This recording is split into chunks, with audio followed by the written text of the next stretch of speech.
Welcome to the Keep Your Cool Mama podcast, where it's all about you, Mama. I am your host, Sheilah. I am here to help the busy, overwhelmed mom reclaim her sanity, balance motherhood, her self care, and to unapologetically grow. I am so happy you are here and hope you plan to stay a while. Kick your feet up, sit back, relax, so we can focus on you. Let's go, cool mama. Hey, cool mamas. This is Sheilah, and you are listening to episode 47 of the Keep Your Cool Mama podcast. Hey, girl. What is up with you? Well, you know that I hope that you are feeling good from the inside out and doing well. Before we get into today's topic, I want to do a quick cool mama check-in.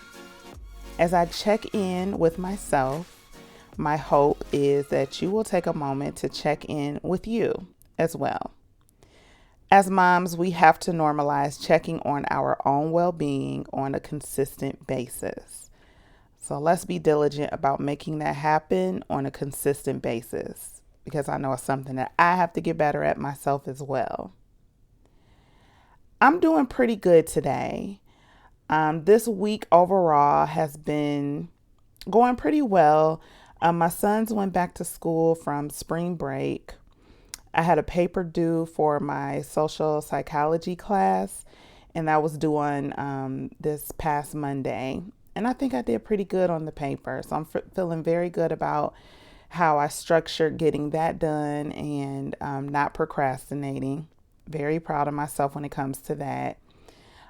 One thing that is constantly on my to-do list is doing my best to balance wifehood, motherhood, and my own well-being, because it is a challenge. Some days and weeks are better than others, of course. This week wasn't perfect by any means, but it went pretty well. This week, my focus has been making a solid plan for my week so that I can stay in a calm state whenever possible. You know, I'm learning that when I just go into a day or a week without a plan, I feel a great deal of anxiety. Life is unpredictable enough, right? So that's it's important that I keep my life as structured as I can and, pivoting when it's necessary. While I have had feelings of overwhelm, that is a thing, especially because I'm a full-time student, I'm a full-time mom, I'm a full-time employee, I'm a full-time wife, I'm full-time everything, right? Everything that I give, I'm giving my all. So I was overwhelmed this week. However, knowing that I had a plan and also relying on God for my peace has kept me in a good mental space. So I am grateful for that for sure. So if I had to sum up my feelings into a few words, I would say that I'm proud of my progress. I'm feeling good about where I'm headed and, what I've accomplished this week as a mom and just as Sheilah, period. So remember to take a moment to yourself today and reflect on how you are feeling. It's so important, whether it's journaling or just sitting down in silence and thinking about what it is that has been happening with you and how you feel about it, so on and so forth. So let's go ahead and get into today's topic. Today I want to talk to you about mom guilt. Now, mom guilt, it's a popular topic in the mom community, as you know. I believe it is popular because we all deal with it, no matter who you are or how many children you have. And our guilt may look different, but I think it's all relatable because we can relate to just feeling mom guilt at the most inconvenient times and how it feels, how uncomfortable it feels, and all of those things.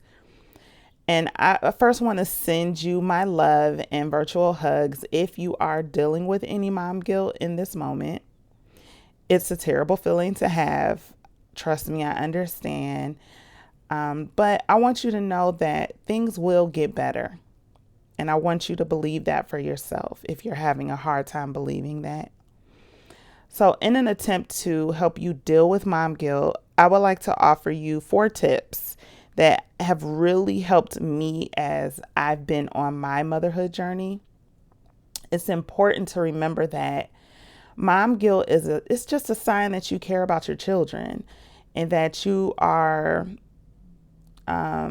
just being the best mom that you can be. So give yourself some grace. You are a great mom and you are doing the best that you can. So let's go ahead and get into these 4 tips. Number 1, examine where the guilt is coming from and if it is true. Sometimes I think we're just being hard on ourselves and lies are being created in our heads, in our minds that cause us to believe that we are worse than we really are.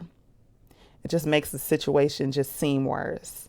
When this happens, intentionally replacing the lie with the truth helps. Stay tapped into your thoughts and where those thoughts are stemming from. Don't be deceived by your negative thoughts because 9 times out of 10, not I really want to say 10 times out of 10, but that's a perfect score and there's no such thing as perfection. 9 times out of 10, those negative thoughts are not true, right? So, but if the guilt is coming from a valid concern, create a plan that can help you move forward and make the situation better. And one way you can do this is write down what you are feeling guilty about within motherhood. And then write out some possible solutions that are within your control. Because how many times are we feeling bad about something that we can't control? But there are some things that we can control in situations, and think about those possible solutions. Write down small steps that you can take to start implementing some of those solutions. The thing about it is that guilt and shame can create mental barriers that make you believe you are a terrible person, a terrible mother that will never change. Writing down your concerns with a solution shows you that change is possible. So keep a growth mindset and get rid of the fixed mindset. Focus on what you are good at as a mom. Make that your focus. This is number 2. Focus on what you are good at as a mom.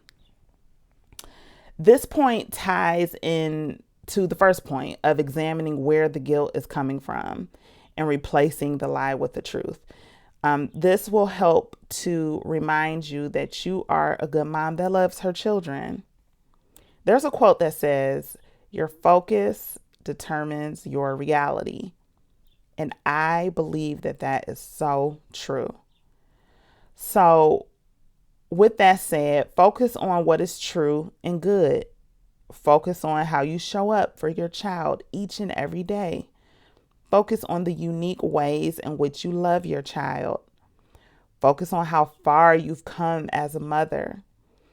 I personally like to focus on those specific things that I know I do well when I get into a mom guilt funk. For instance, for me, I know that I am intentional about checking in with how my children are doing or encouraging them to be their best selves. And I've seen the fruit of these intentional acts, which encourages me on those tough days. Maybe for you, it's exposing your children to new experiences or teaching them something new. Maybe you're great at praying with your child every day.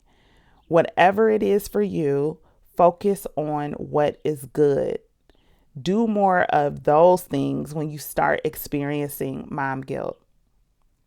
Number 3, do something for or with your children that brings you joy. Sometimes there are things we do as moms that are an immediate mood booster. Over time, I've noticed what those boosters are for me personally. For instance, when I make breakfast for my family on Sundays, which is generally when I have the most time, it makes me feel so joyful. I also notice how happy and loved that my family, especially my children, my husband too. He loves when I cooks. When I cooks, Lord have mercy. When I cook, he loves it too. But just focusing on the children, how happy and loved they feel when I put extra love into cooking for them. I see the joy, even if they don't verbally say it. I can just see how the mood shifts in the house when I do those extra, like when I put in that extra love into cooking and it's not rushed and I'm cooking their favorites and all of those things. If you're not aware of what you do as a mom for your children that brings you joy, what I want you to do is pay close attention to how you are feeling when you are interacting with your children or doing something for them. That is a good way to figure out what that is for you. If you know that you rarely or have never felt this type of joy, that is okay. Motherhood is not easy. Okay. So I don't want you to beat yourself up if you're like, I don't feel that kind of joy. I don't really know what you're talking about, Sheilah. That's okay. But if you want to feel more joy in motherhood, one good way to start is by having intentional fun with your child. That can produce those feel good emotions. Having fun with your children will not only spark joy, but it can also spark inspiration on different ways that you can incorporate joy into your motherhood experience. So maybe it's a game night, maybe it's taking them to the children's museum, maybe it's doing arts and crafts with them, just have some fun, do a movie night, things. Just think of something that you normally don't do that you know that you would enjoy and that your child would enjoy. It helps. And next point is number 4, ask your child what they love about you as a mom. What do they love about having you as their mom? Now, if your children are too young to give you a response, write down your own list or ask someone close to you to help you compile a list of what makes you a good mom. Write these things down, whether it comes from your children or you're making the list, and save it for later. Revisit this list when you are feeling mom guilt. Game changer. Like having a reminder in plain sight for you to refer back to, it will remind you of how your children really feel about you when you're feeling down about your motherhood experience. Now, with all these steps, with all of these things that I talked about, don't get me wrong, there is always room for opportunity when when there's mom guilt, like there may be room for opportunity, right? And we should be aware of that. What I want to just really hone in on is just the importance of not allowing mom guilt to make us believe we are not good moms. When mom guilt happens, and it will, use it as a gentle reminder that you care. Use mom guilt as an opportunity to do better and be better when necessary. Never use it as a weapon to beat yourself up or tear yourself down. You are a human. Perfection is just a false illusion that can keep you from noticing and appreciating your progress. I really hope that these 4 tips were helpful and that you will put at least one into practice if you are struggling with mom guilt. Please share this episode with another mom that you needs encouragement. I really love you guys, and I look forward to talking to you soon. Until next time, remember to keep your cool, mama. Bye-bye.